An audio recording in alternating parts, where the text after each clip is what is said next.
This hasty picture of the secret plan of the coalition is incomplete rather than exaggerated. The observing mind of General Pelé has collected its principal features with ample developments and proofs of what he advances in his excellent History of the War of 1809. Some of these plans at least were known to the emperor. He had no means of preventing the bad faith of his enemies. And as to the plans which had been decided upon and the means of execution which had been prepared, these were hidden under the greatest mystery and disguised under false demonstrations. Count Pozzo di Borgo said to me in 1815, in the boasting way which Italians have, Napoleon only wanted one man to have become the master of the world. I am that man. I could have revealed to him the secret of the cabinet, and I could have informed him of what was being planned against him, but there was no possibility of our ever coming together.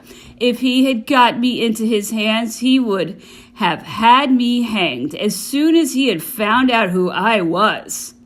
There was a great deal of truth in what Pozzo said.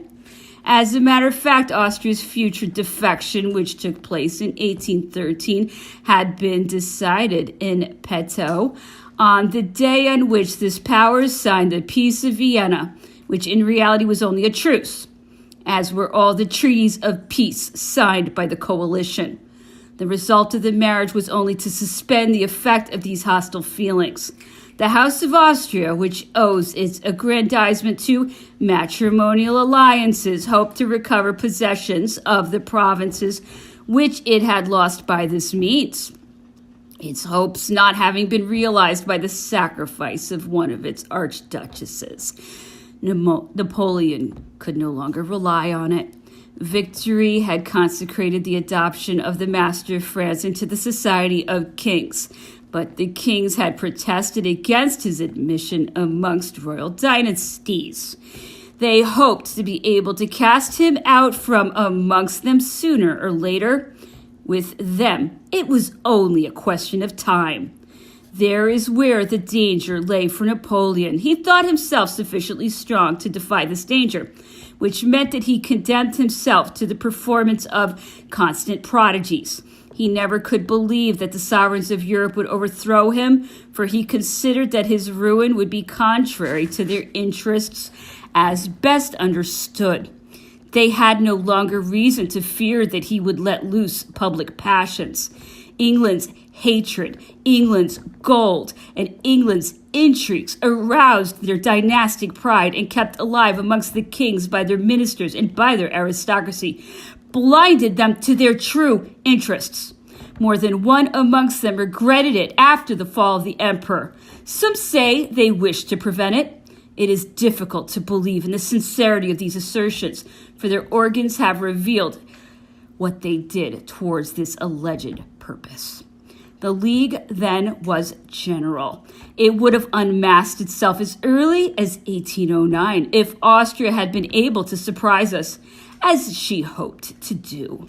The emperor, by striking those rapid and decisive blows which upset the plans of the coalition, only postponed for 4 years what it accomplished in 1814. I have spoken of Pozzo di Borgo, and I will take advantage to give some details about a person who was one of Napoleon's most active enemies.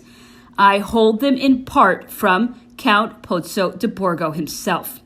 Attached as much by friendship as by conformity of opinions to Joseph and Napoleon Bonaparte, Pozzo was, in 1790, a member of the Directorate of the Department of Corsica with Joseph.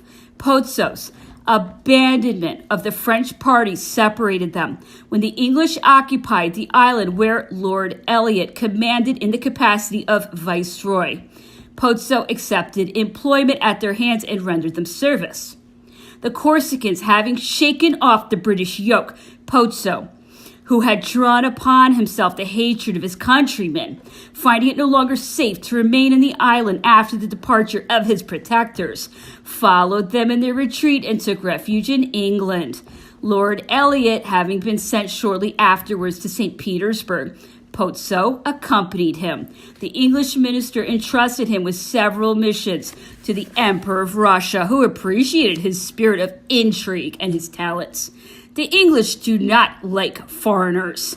The Russians, on the other hand, give employment to all who offer themselves. Lord Eliot, finding in the Emperor Alexander's goodwill for Pozzo a means of rewarding him for the services he had rendered to England and of getting rid of this foreigner in an honorable manner, offered him to the Tsar, who admitted him later to his cabinet and gave him the rank of general major.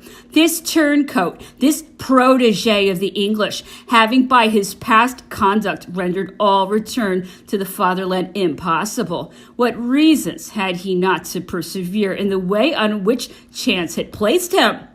He became one of the most active enemies of the French imperial government. Sent to the various European cabinets, he created enemies to France and signed treaties with them with this object in view.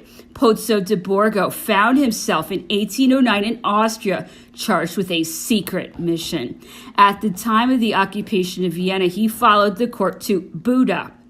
The Austrian ministers, feeling that his presence might injure their negotiations with Napoleon, and having learned that, far from claiming this agent, the Russians disavowed him, then told Pozzo that he could no longer be protected by Austria. Pozzo, fearing to fall into the hands of the French, fled to Constantinople and arrived there after 1,000 dangers, crossing over Hungary and the mountain ranges in the greatest state of destitution.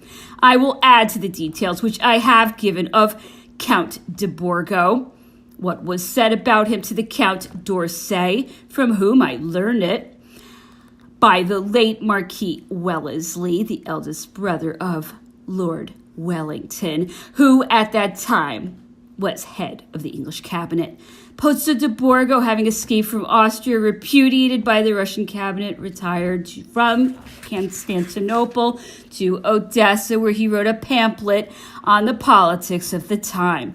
The Marquis Wellesley, having read this pamphlet, was surprised and delighted to find that the ideas expressed in it were absolutely in harmony with his own. He made inquiries as to what had become of the author, if he were any longer in receipt of the pension which the English government had granted him, and gave orders that the arrears should be paid to him, and at the same time he brought Pozzo di Borgo to England.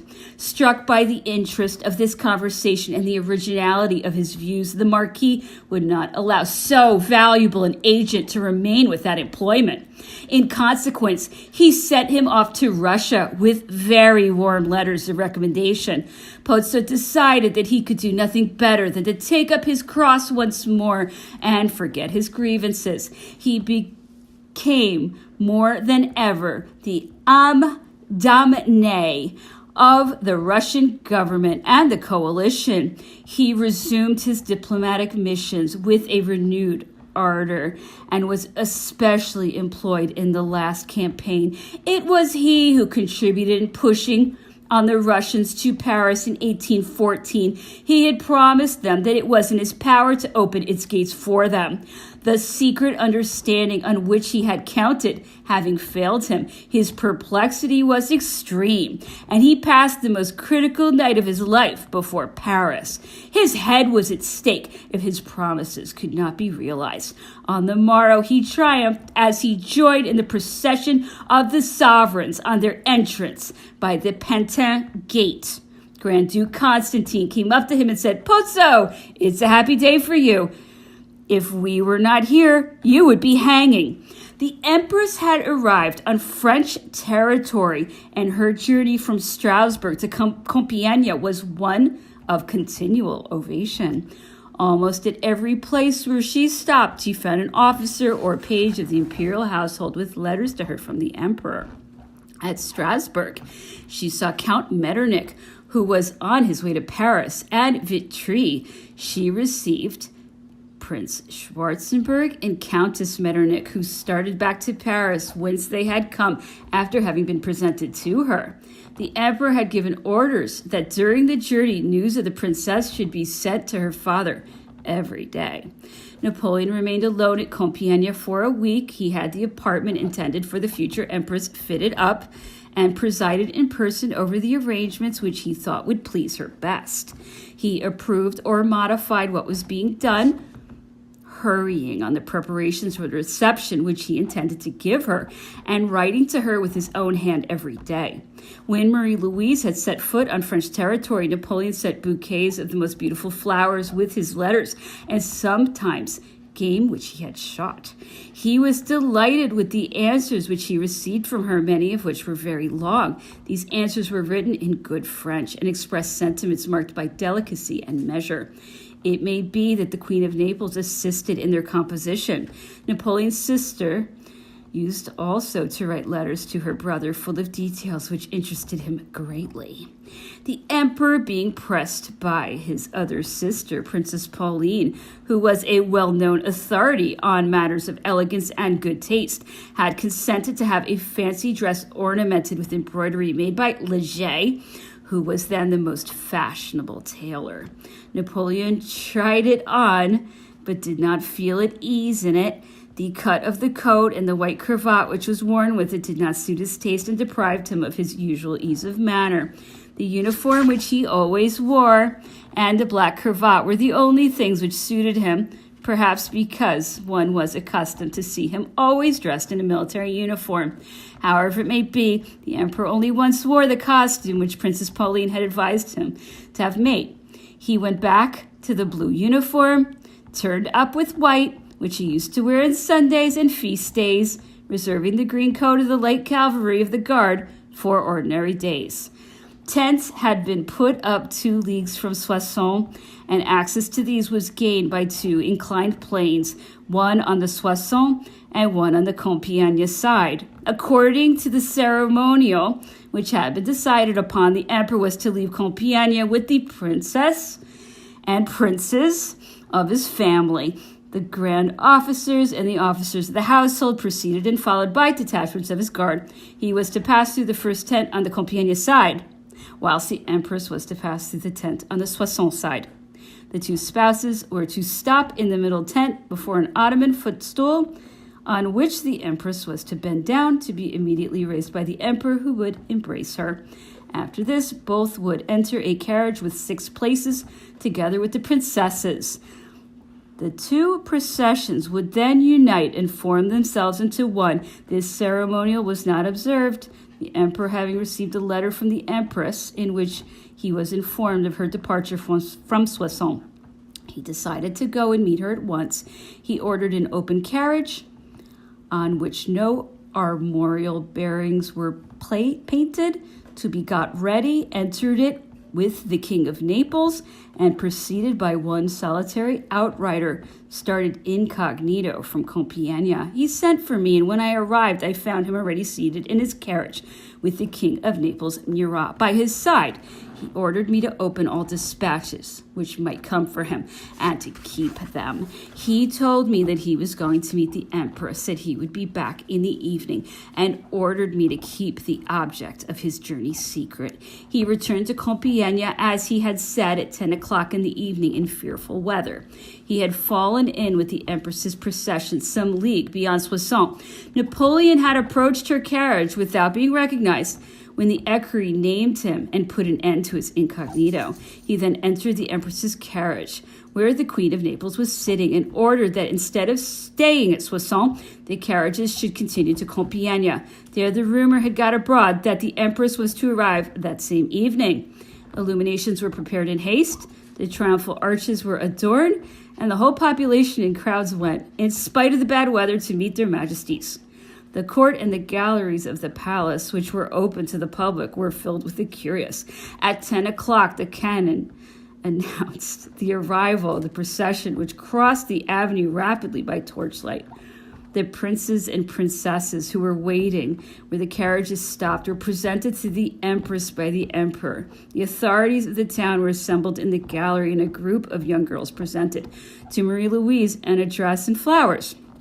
Prince Schwarzenberg, the Austrian ambassador, was present. After this short ceremonial, the Empress immediately withdrew to her apartment, conducted by the Emperor, who supped with her and with the Queen of Naples, Caroline. Marie-Louise, then in all the splendor of her youth, had a bust of perfect regularity. The bodice of her dress was longer than used to be worn at the time, which added to her natural dignity and contrasted very well with the ugly short bodices of our ladies. Her face was flushed with the journey and by her nervousness. Pale chestnut hair, silky and abundant, framed a fresh, full face over which eyes full of sweetness spread a charming expression. Her lips, which were rather thick, recalled the type of the Austrian ruling family, just as a slight convexity of the nose is the characteristic of the princes of the House of Bourbon. Candor and innocence were breathed from all her person, and a plumpness which left her after her confinement bespoke a good state of health.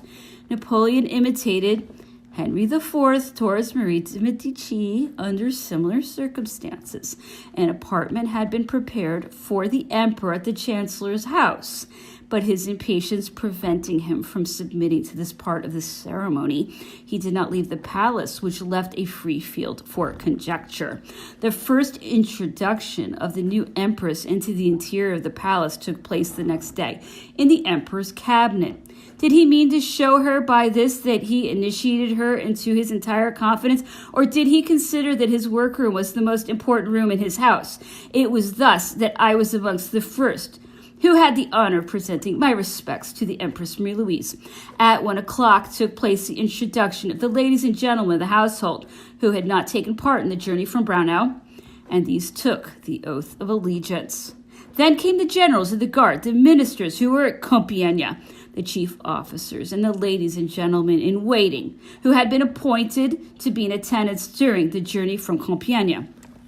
On the following day, the court left for Saint-Cloud, where it spent 2 days. The civil marriage was celebrated there on April 1st, and the religious marriage took place the next day in Paris, in the great gallery of the Louvre Museum.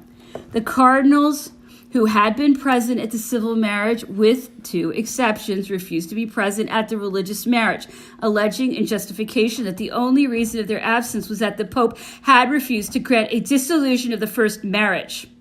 The emperor would not admit this excuse, refused to receive their protestations of obedience, and exiled them into various departments, forbidding them to wear red, which is the exterior mark of their dignity. This gave them the name the Black Cardinals.